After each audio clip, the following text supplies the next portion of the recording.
जय हिंद दोस्तों, कैसे हैं आप सब। मैं आशा करता हूँ आप सब मस्त होंगे। आज हम बात करेंगे आरआरबी एनटीपीसी ग्रेजुएट लेवल भर्ती परीक्षा के बारे में, जिसका एग्ज़ाम आप लोगों ने 16 से लेकर 27 मार्च के अलग अलग शिफ्टों में एग्ज़ाम दिया।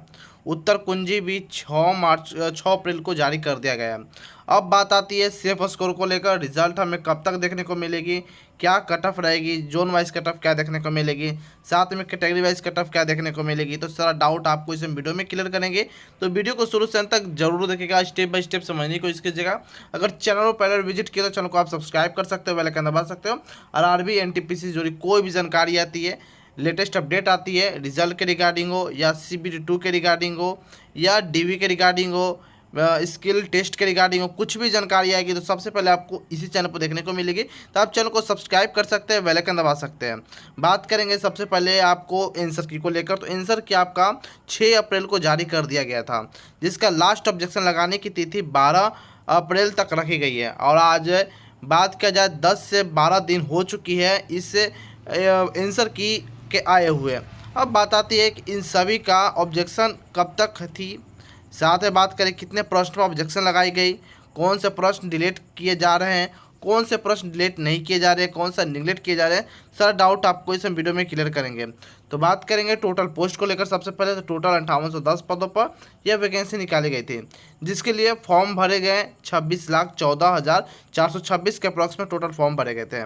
बात किया जाए अगर प्रजेंट अप्लीकेंट कितने एग्ज़ाम देने पहुँचे अप्लीकेंट, तो 14 लाख के करीब में टोटल अप्लीकेंट ऐसे थे जो एग्ज़ाम देने पहुँचे।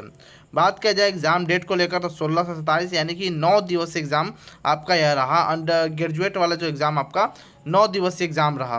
बात करते हैं अंडर ग्रेजुएट का भी एग्ज़ाम तिथि जारी कर दिया गया, तो आप सभी उसका भी तैयारी आप जरूर करें, ठीक है। अब बात करते हैं पोस्ट वाइज वैकेंसी डिटेल को लेकर। तो इसमें courts manager, junior account clerk, assistant cum typist, senior clerk cum typist, station master, chief commercial cum typer supervisor, traffic assistant, सभी का अलग अलग पदों के लिए वैकेंसी निकाली गई थी। बात किया जाए गुड्स ट्रेड मैनेजर में तो 3416, junior account assistant cum typist में 921, सीनियर क्लर्क कम टाइपिस्ट की बात करें तो 638, स्टेशन मास्टर 615, चीफ कमर्शियल कम टिकट सुपरवाइज़र 161 और ट्रैफिक असिस्टेंट के लिए टोटल 59 पदों के लिए वैकेंसी निकाली गई थी। आई होप यहाँ तक आपका सारा डाउट क्लियर हो चुका होगा। ये काफ़ी बेसिक नॉलेज है और सभी को ये पता होना चाहिए। जो चैनल पर पहले विजिट करते हैं उनके लिए काफ़ी इंपॉर्टेंट रहती है। अगर आप रेगुलर है तो आपको ये सभी जानकारी पता होगा। अब बात करते हैं यहाँ कैटेगरी वाइज प्लस किस आरआरबी जोन में कितना वैकेंसी निकाली गई थी, यहाँ आपका सारा ब्यौरा दिया गया है। तो वीडियो को पॉज कर आप ज़रूर देखें और आप कमेंट में ज़रूर बताइएगा आपका रो स्कोर कितना बन रहा है, कैटेगरी क्या है और जोन क्या है, कमेंट सेक्शन में ज़रूर बताइएगा। कमेंट करने से पहले आप हाई बटन जरूर पे दबाएं, क्योंकि हाई बटन बिना दबाए हुए आप कमेंट नहीं कर सकते हो। मेरे यूट्यूब चैनल पर कुछ प्रॉब्लम चल रही है, हालांकि प्रॉब्लम के लिए समाधान लगातार किया जा रहा है, यूट्यूब से बात हो रही है, तो जल्दी इसे सॉल्व कर दी जाएगी। तत्कालीन अभी आप हाई बटन प्रेस कर ही आप कमेंट कर सकते हो। अब बात करते हैं सब्जेक्ट वाइज डिफिकल्टी लेवल को लेकर।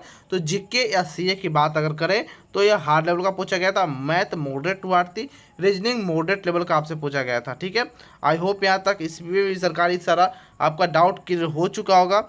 नेक्स्ट बात करते हैं मिनिमम पासिंग मार्क्स को लेकर। तो मिनिमम अगर बात किया जाए पासिंग मार्क्स को लेकर तो कम से कम आपको 40% UR या EWS से और 30% OBC NCL SC ST से होना अनिवार्य है। अब नेक्स्ट बात करते हैं एग्जाम पैटर्न को लेकर। तो एग्जाम पैटर्न आप सभी को पता होगा, जनरल अवेयरनेस से 40 क्वेश्चन, मैथमेटिक्स से 30 क्वेश्चन और जनरल इंटेलिजेंस या रीजनिंग से बात किया जाए तो 30 क्वेश्चन पूछे गए थे। टोटल नंबर ऑफ क्वेश्चन की बात करेंगे तो 100 क्वेश्चन पूछे गए थे, टोटल 100 अंक के, जिसमें आपके नेगेटिव मार्किंग भी इंक्लूड है। आपकी बात किया जाए तो 90 मिनट आपका समय ड्यूरेशन रहा एग्जाम का, आपका 90 मिनट समय दिया गया था। उसी प्रकार CBT 2 का एग्जाम पैटर्न भी समझ लीजिए। अगर आपका इतना नंबर बन रहा है तो आप CBT 2 की तैयारी कर सकते हो अभी से। इसमें जनरल अवेयरनेस से बात करें तो 50 क्वेश्चन पूछे जाते हैं, मैथमेटिक्स से 35 क्वेश्चन, रीजनिंग से भी 35 क्वेश्चन पूछे जाते हैं। इसमें भी आपका नेगेटिव 1/3 की रहती है और इसके लिए आपको 90 मिनट समय देता है। नंबर ऑफ क्वेश्चन की बात किया जाए तो 120 क्वेश्चन आपके रहते हैं, टोटल 120 नंबर का, यानी कि टोटल 20 क्वेश्चन एक्स्ट्रा बढ़ जाते हैं, लेकिन टाइम एग्जैक्ट पहले जैसा ही यानी कि CBT 1 के जैसा ही आपको देखने को मिलती है। तो इसमें प्रत्येक क्वेश्चन पर आपको काफ़ी कम समय मिलती है। अब बात करते हैं नेक्स्ट शिफ्ट एनालिसिस को लेकर। तो शिफ्ट एनालिसिस आप सभी को दिख रहा होगा, तो मैं यहाँ बताने वाला हूँ किस शिफ्ट में कितना बोनस अंक आपको देखने को मिल सकती है, या आप यह भी कर सकते हैं कि किस शिफ्ट में कितना ऑब्जेक्शन, प्रश्न पर ऑब्जेक्शन लगाई गई है। तो सबसे पहले बात किया जाए 17 तारीख के सेकंड शिफ्ट को लेकर, तो इसमें आपका जो रहा हार्ड लेवल रहा। इसमें टोटल बात किया जाए तो 7 प्रश्न पर ऑब्जेक्शन लगाई गई एवरेज। और बात किया जाए नेक्स्ट 16 के सेकंड शिफ्ट को लेकर, तो इसमें 6 प्रश्न पर ऑब्जेक्शन लगाई गई है। 18 के सेकंड शिफ्ट में टोटल 4 प्रश्न पर ऑब्जेक्शन लगाई गई है। 17 के फर्स्ट शिफ्ट में टोटल 9 प्रश्न पर ऑब्जेक्शन लगाई गई है। 17 के थर्ड शिफ्ट में टोटल 8 प्रश्न पर ऑब्जेक्शन लगाई गई है। 19 के थर्ड शिफ्ट में टोटल 8 प्रश्न पर ऑब्जेक्शन लगाई गई है। 24 के फर्स्ट शिफ्ट में टोटल 2 प्रश्नों पर ऑब्जेक्शन लगाई गई है। और 27 के सेकंड शिफ्ट में मात्र 4 प्रश्न पर ऑब्जेक्शन लगाई गई है। यह सारा आपको प्रश्न पर जिस प्रश्न पर ऑब्जेक्शन लगाई गई है, जिस पर वहाँ आपको यहाँ दिख रही होगी किन शिफ्ट पर कितना ऑब्जेक्शन लगाई गई है। बात करते हैं मॉडरेट शिफ्ट की बात किया जाए, तो मॉडरेट शिफ्ट में 22/3/2026 यानी कि सेकंड शिफ्ट में बात किया जाए 22 तारीख को, तो आपको मॉडरेट शिफ्ट था। इसमें अगर बात किया जाए टोटल कितने, तो मात्र 4 ऑब्जेक्शन लगाई गई है। 24 तारीख के सेकंड शिफ्ट में 2 ऑब्जेक्शन लगाई गई है। 16 तारीख के फर्स्ट शिफ्ट में 8 ऑब्जेक्शन लगाई गई है। 27 तारीख के फर्स्ट शिफ्ट में 2 ऑब्जेक्शन लगाई गई है। 19 तारीख के फर्स्ट शिफ्ट में इसका डाटा नहीं है, तो मैं इसका नहीं बता सकता हूँ कितना ऑब्जेक्शन लगाई गई है, यह मेरे पास इसका डाटा इंक्लूड नहीं है। बात करेंगे तो 18 तारीख के थर्ड शिफ्ट की बात किया जाए तो यह आपका 4 प्रश्न पर ऑब्जेक्शन लगाई गई है। वही 22 तारीख के थर्ड शिफ्ट में टोटल 2 प्रश्न पर ऑब्जेक्शन लगाई गई है। और 18 तारीख के फर्स्ट शिफ्ट की बात की जाए टोटल 8 प्रश्न पर ऑब्जेक्शन लगाई गई है। तो यहाँ तक आपका सारा डाउट क्लियर हो चुका होगा। अब बात कर दे इजी शिफ्ट में, तो 19 तारीख के फर्स्ट शिफ्ट में मात्र 2, और 27 तारीख के फर्स्ट शिफ्ट में 3, 25 तारीख के थर्ड शिफ्ट में 3, 16 तारीख के थर्ड शिफ्ट में 3, 25 तारीख के फर्स्ट शिफ्ट में टोटल 4, और 25 तारीख के सेकंड शिफ्ट में टोटल 2, 22 तारीख के फर्स्ट शिफ्ट में की बात किया जाए टोटल 5, और 24 तारीख के थर्ड शिफ्ट की बात किया जाए टोटल 7 प्रश्न पर ऑब्जेक्शन लगाई गई है। इससे आपको प्रतीत हो रहा होगा कि हमको आपको कितना बोनस अंक देखने को मिलेगा किस शिफ्ट में। कमेंट में ज़रूर बताइएगा आपका शिफ्ट कौन सा था और आपको कितना बोनस अंक मिल सकता है। बाकी बात किया जाए नॉर्मलाइजेशन को लेकर कि नॉर्मलाइजेशन इस बार क्या देखने को मिलेगी, तो नॉर्मलाइजेशन का फंडा अगर आप समझें तो अगर आपने हार्ड शिफ्ट में एग्जाम दिया है, यानी कि आपका अगर शिफ्ट यह है, तो इसमें आपको लगभग हार्ड शिफ्ट में 1 से लेकर 10 नंबर तक बढ़ते हुए प्रतीत होगा। वही बात किया जाए सेकंड शिफ्ट यानी कि मॉडरेट शिफ्ट, तो मॉडरेट शिफ्ट में आपको 1 से लेकर 8 नंबर तक बढ़ते हुए प्रतीत होगा।